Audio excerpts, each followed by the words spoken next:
Okay, sige. Mga kababayan, Assalamualaikum warahmatullahi wabarakatuh. Madayaw, maayong adlaw, kaninyong tanan. Magandang araw sa inyong lahat. Sa mga nakaraang araw, marami ang humihingi ng reaksyon, komento, o damdamin. Damdamin ko sa issue ng impeachment na naihain laban sa akin. Sa kabila ng aking mga naging pahayag ukol sa planong impeachment sa mga nakaraan na buwan, ang tanging masasabi ko na lamang sa puntong ito ay God save the Philippines. Bukod dito, nais ko na lang ipaabot ang aking taus-pusong pasasalamat sa mga kababayan na patuloy na nagdarasal, sumusuporta, nagtitiwala, at patuloy na nagmamahal sa akin. Manalig kayo dahil sa taong bayan ang tagumpay. Syukran. I know, right? Braille. 3 questions, no follow-up. Okay. Oh. Ay, ayoko na. I'm okay. Oo.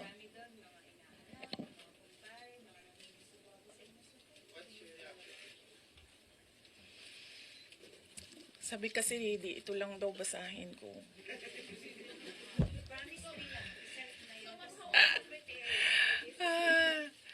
We've already started preparing the moment Franz Castro announced the impeachment plans, which was November of 2023. So November of 2023, there were already lawyers doing their work for the impeachment. So we leave it to the lawyers. Last question.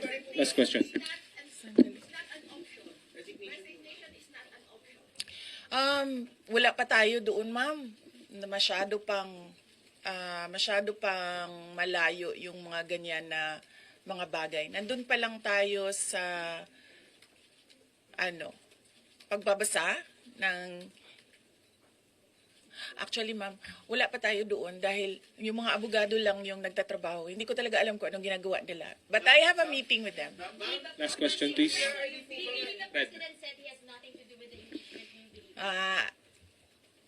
I do not want to answer that question. Next.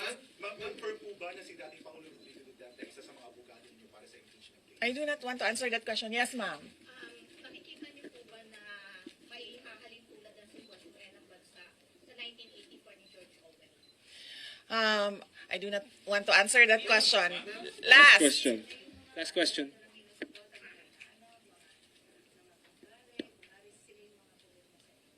Paniwala ko lang, no, if you have to explain or defend your signature in a yes petition for impeachment, then you feel that you have done something wrong.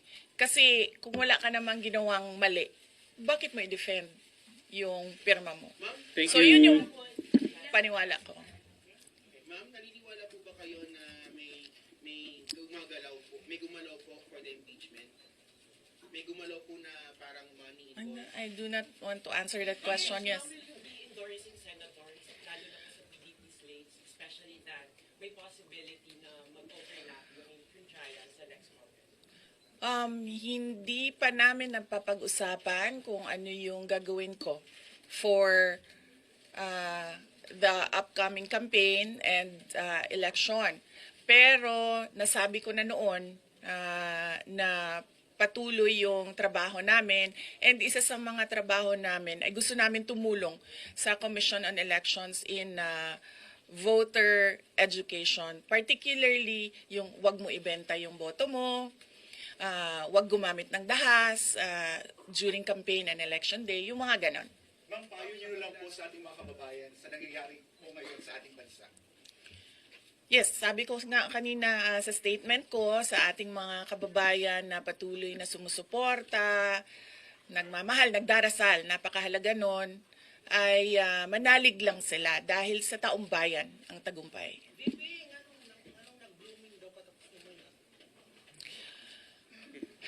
Anong naa ka diri sa Manila na taga Davao man ka? Thank you, OVP Media. Yes, sir.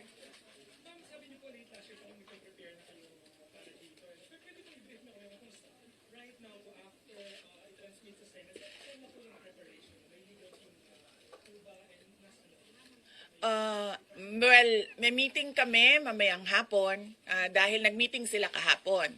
Hindi ako sumali, so merong briefing, legal briefing mamaya ang mga lawyers. So I will know more this afternoon. Makikita nyo na yan pagpasok nila ng kanilang entry of appearance. Yes, sir. Opo. Kakatapos lang po ng planning conference ng Office of the Vice President. So we did it last Tuesday, Wednesday, and Thursday para po sa 2025 and 2026. For 2025, may mga maapektuhan ba na programs ng OVP? Yes, nag-announce na kami no na wala kaming wala kaming burial and medical assistance dahil tinanggal yung line na yon sa budget So hindi ka na pwede maglagay ng budget doon. How about the other programs? Tutuloy siya. How confident are you that you won't be convicted in the impeachment court? Wala pa tayo. Masyadong pang malayo yan, ma'am. Wala pa tayo. Hindi pa natin inaano yan. Final question, please. Na-assess ngayon. Final question. Nagtanong ka na ba? Kanina? O sige, ikaw. Final question, Lance. Before na you're seriously considering to run for 2028, now na may impeachment na, are you more decided to run in 2028? Okay. So wala pa tayo dyan. Wala pa tayo dyan. But nasabi ko naman di ba, paulit-ulit kung we are seriously considering that. But it's difficult to decide without numbers. So kailangan malaman yung surveys and numbers. Sa next year pa yun. Oo. Sir, nagtanong ka na? Sir. Kyodo Yes, News, sir. Ron. What are you concerned yung possible consequence that you can be disqualified from public office kung magkaroon ng conviction? Yes, sir. Oo. Alam ko po yung penalties ng impeachment. And the moment na nag-resign ako sa Department of Education, before ako nag-resign sa Department of Education, pinag-isipan ko na lahat yan. Sa ngayon ba, masasabi ninyo na lalo pa kayong nainganyo na ituloy ang pagtakbo sa 2020 presidential election? Nasagot ko na ata yan kanina sa question ni Sir na nakaitim. Sir. Number one in the articles of impeachment was your assassination threat to the president. Do you regret making that statement last week? I did not make an assassination threat to the president. Sila lang nagsasabi niyan. Sila lang From the nagsasabi Fuji. may assassination. Sila nagsasabi may assassin, may gunman. Next, Fuji TV. Not say that. Sola. Ano po kayo if confident kayo sa numbers ng House and sabi nyo hindi kayo confident and nagkatotoo nga ngayon sa Senate you said na parang meron kayong confidence sa mga senador so ngayon how do you feel about that? Do you still feel confident with the numbers in the Senate? Sandali, mama. Kailan ko sinabi yun may confidence ako sa numbers sa Senate? Ano exact na sinabi ko? Sorry I cannot remember the exact words that I used. Parang medyo confident kayo with regards sa Senate sa mga friends and allies. Unlikely ako magsasabi ng ganyan ba. Pero I will answer that next time. Sa Senate.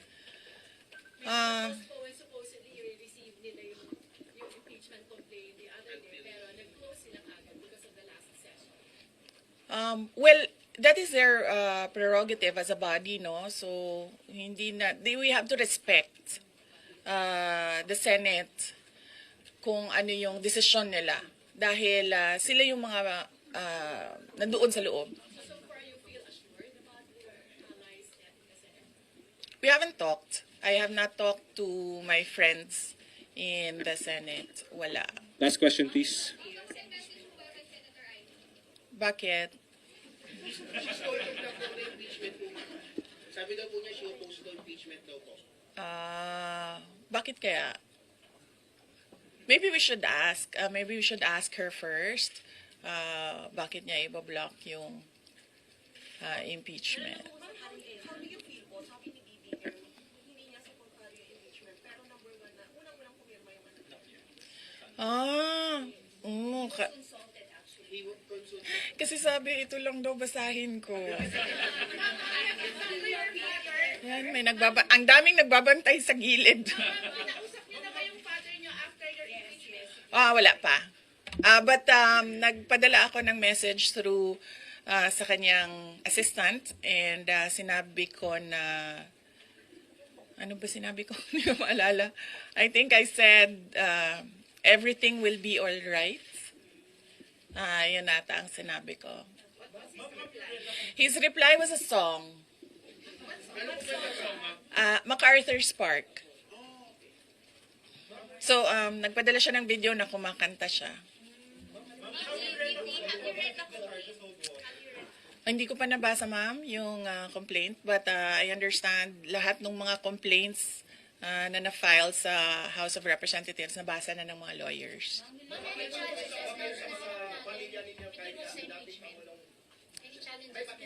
Sandali, sir, ha? Sandali, sir, ha? Mas Rambo, wait. Ang challenges sa preparations, but so far wala naman. Wala naman kaming na-overwhelm kami kasi ang daming mga lawyers na nag-signify na tutulong sila sa defense. So, ngayon ay pinag-uusapan on how to go about it na makuha lahat ng kanilang commitment of support at makatulong din sila sa pag-iisip kung ano yung gagawin sa defense. Harleen Delgado, ABS-CBN. Harleen, ABS. Nagtanong ka na, ma'am? Wala pa, ma'am. Sige, ma'am.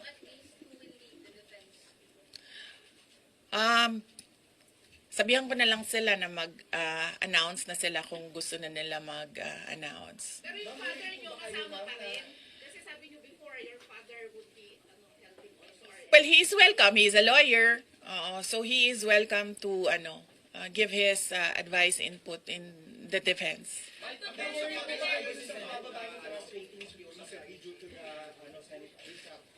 I will not answer that question. Yes, I'm sorry. Yes? Yes. So what happened was, nag-indefinite leave siya, and then she was admitted to the hospital doon sa Davao City na hospital siya, and then discharge siya ng mga doctors with, ulitin ko. Si Yusek Zulaika Lopez, nag-indefinite leave siya after nung sa veterans hospital admission niya. Umuwi siya Davao, and then na-hospitalize siya doon. And then sabi ng doctors niya, we will discharge you but you have to come back ngayon February, for further tests. And then bumalik siya for 1 day dito. Nung January, bumalik siya for 1 day dito sa Office of the Vice President, and she said na mag-leave siya for 2 months. And then I said yes, take the time that you need for your health. And then after a week, bumalik siya. Nung January, after a week, bumalik siya dito, and then she said, hindi ako mag-leave. So sabi ko, okay, welcome back.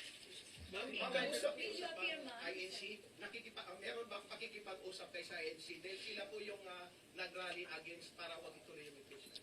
Hindi pa po kami nagkausap ng INC, sir, pero nagpapasalamat po ako sa INC at sa buong sambayanan sa kanilang pananawagan ng kapayapaan.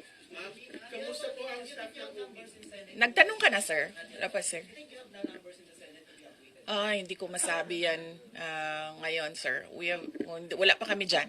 Ma'am, Miss Iz. Nagtanong ka na, ma'am, wala pa. Miss Iz. Would you consider former President Duterte to be your lead defense? He will, maybe if he wants to, he can be part of the defense team. But because of his age and because of rigorous preparations in an impeachment case, baka sabihin ko sa kanya na wag na lang siyang mag-lead. Dahil medyo may edad na si former President Rodrigo Duterte. He's already 80 years old this year. kamusta po ang staff ng OVP after they heard about the impeachment po, ma'am? Ano po naramdaman po nila na when you were impeached by the House? Ano po naramdaman ng staff ng OVP in general? Are they sad? Are they worried po ba? Hindi ko alam, pinagtatawanan lang nila ako dito sa gilid kasi hindi daw ako sumunod. Sabi, basahin lang daw talaga ito. Ha? Okay. Kung pwede namang hindi, and I understand, pwede naman. Hindi na. Oo. Kasi baka ma-intimidate lang sila lahat sa presence ko doon. May mga plano po ba kayo para itulak ang pag-audit, lalo na po sa mga kongresista natin na ginagamit ang pera o pondo ng gobyerno para sa black propaganda against you? Hindi ko na muna sagutin yung tanong na yan ngayon, ma'am. Doon muna tayo sa God Save the Philippines. Mika, So, ma'am, Reuters. would you dissuade or encourage your supporters in case they would go to the street to rally? Sa panahon ngayon, ma'am, na sobrang mahal ng presyo ng mga bilihin, lalong-lalo na ng pagkain, sasabihin ko sa mga supporters sa taong bayan na unahin muna nila ang trabaho and negosyo nila kesa sa mag-rally sila sa mga daan. Dahil marami o lahat tayo breadwinners. So merong mga bata or merong mga kapamilya na nagdedepende sa atin. At tayo naman ang social media capital ng buong mundo. Kung gusto talaga nilang magsalita at tumulong, doon na lang sila sa social media kung saan nakakatrabaho pa rin sila. Pero nagagawa nila kung ano yung nararamdaman nila na gusto nilang gawin. At yun ay magsalita at marinig sila ng taong bayan at ng mundo. Mika Flores, Reuters. Are you not confident that you have enough allies to avoid a conviction in the Senate after Hindi ko pa naisip yan, sir. I've not counted numbers of votes in the Senate, so we are not there yet. We are still, the legal team is still in the preparation of the defense and what we will do moving forward.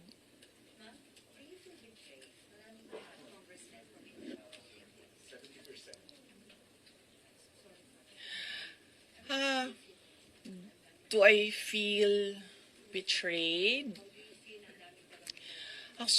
Actually, ma'am, wala akong feelings. Wala akong feelings about it. Kasi, kung napapansin nyo, wala naman kasi talaga akong barkada na politiko. I don't join their circles.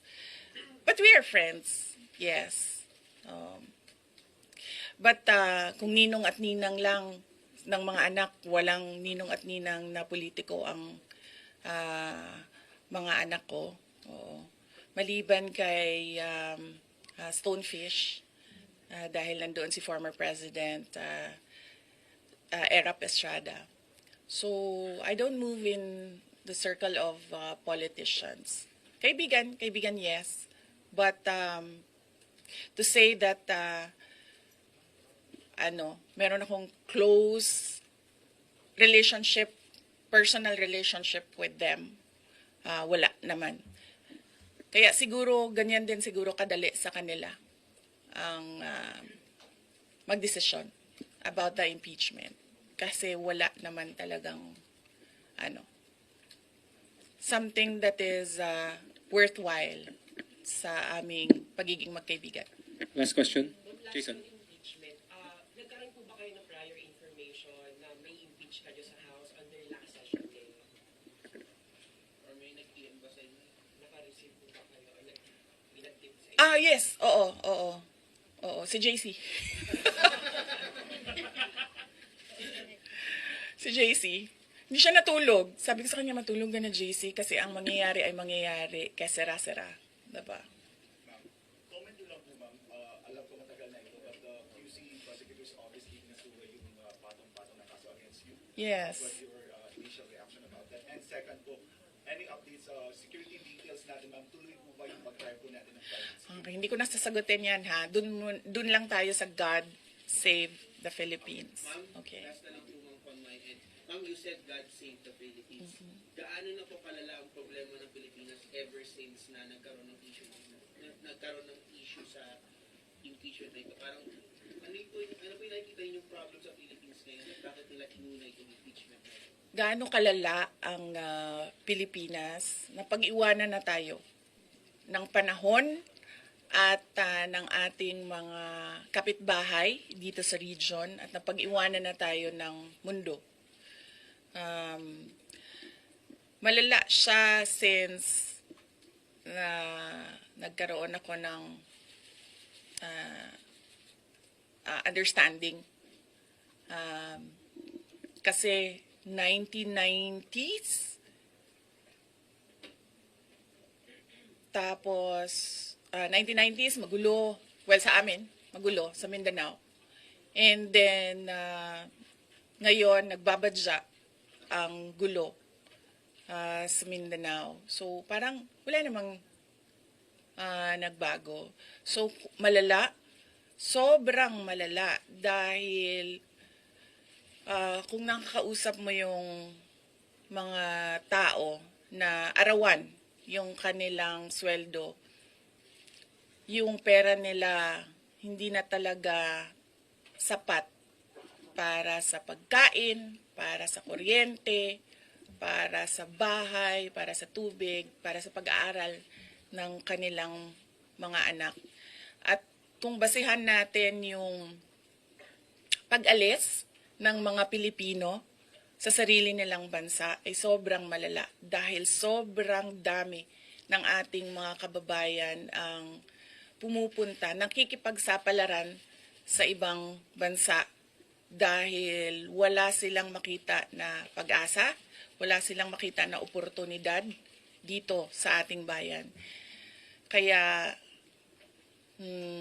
parang nakakaawa na tayo dito sa loob at nakakahiya yung estado natin kapag iniligay mo siya in a global stage na kung saan pinapanood tayo ng ibang mga lahi at ibang mga bansa.